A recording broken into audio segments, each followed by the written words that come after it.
Usihlalo wekomishoni ephanda ukubanjwa kukarhuluemnte ngobhongwane ujaji Raymond Zondo unikezele ngokusesikweni isiqendu sokuqala sengxelo yophando lwekomishoni yakhe kumongameli Cyril Ramaphosa kwizakhiwo zomdibaniso ePitoli namhlanje. Umongameli Ramaphosa ukuchaze ukunikezelwa kwalengxelo njengomzuzu oyimbali kwinzame zokubuyisa intembeko, ithemba nesakhono kurhulumente weli nakumaziko akhe. Lengxelo ekhutshwe phantse emva kweminyaka emine kwaqalwa uphando sisiqalo sesiphelo somsebenzi wekomishoni kaZondo nezakuqosheliswa ngokukhutshwa kwengxelo yokugqibela ekupheleni kwenyanga ezayo. Kanti ngoku siqhagamshelana nomhleli wezopolitiko uMzwandile kwizakhiwo zomdibaniso akhe asinabisele banzi ngale ngxelo. Mzwayi, masikwamkele, ingaba yintoni equlathwe kwesi siqendu sokuqala sengxelo enikezelwe ngujaji Zondo kumongameli Ramaphosa?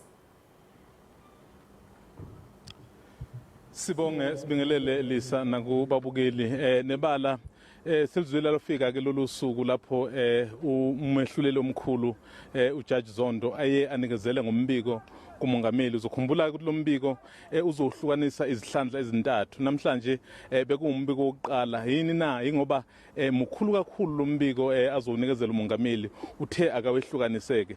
Namhlanje ukuqala kuzothi kuphela kwenyanga leka January kube owesibili bese kuthi ke kuphela kuka February bese kuba umbiko ke wokugcina ke ozobe ukhuluma ngayo yonke ke into akade ekhuluma ngayo lapha ku commission yakhe UZondo.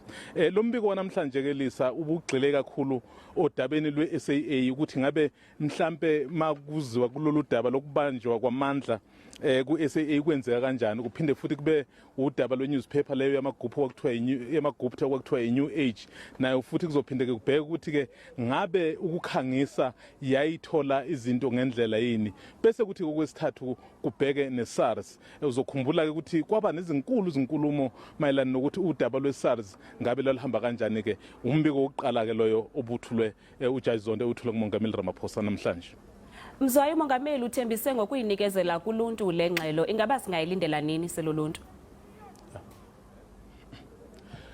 Mayiqeda nje Lisa umongameli ukuthola lo mbiko ubese eqinisekisa abantu baseningizimu Afrika ukuthi ke akukho kuzofihlwa noma ngisho kuthiwa naye mhlawumbe kukhona kumkhombayo siyoyifundela. Wayesethi ke emahoreni ambalwa nje alandelayo uzobe seyikhiphela ke kumphakathi ukuthi nawo uyifundele ukuthi kukhonani ke kulombiko.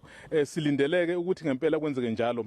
Into ke futhi umongameli Lisa aphinde ayisho eqinisekisa abantu baseningizimu Afrika uthe uzothi ke lembiko mangabe silethwe kuye yonke eyomthathu ebese ke ethatha ke izinyathelo, ngoba uzokhumbula phela ukuthi ezinye zezinto ezizoshiwo kule commission kuzothiwa umongameli kuzomela ethathe izinyathelo lapha nalapha ya.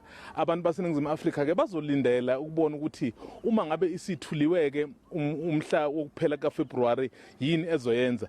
Enye ke futhi into azoyenza ukuthi ke uzobe sokuthi ngeyi-30 kaJuni noma ngaphambi kwalokho ebese ke eyisa eParliament ukuze phela amalungu akhethwe umphakathi ekwazi ukuthi eyihlonze ebheke. Kodwa okubalekile engicabanga ukuthi abantu baseningizimu Afrika bazofuna ukwazi ukuthi uma ngabe ke isiqhamukile nalezo ngcomo efuna ukuqhamuka nazo icommission yini umongameli ezoyenza, ikakhulukazi uma kuwukuthi ke mhlawumbe kukhona naye la ezomkhomba khona. Sibambe ngazo zozibini kumhleli wezopolitiko weliziko uMzwandile, sinika ingxelo kwizakhiwo zomdibaniso ePitoli.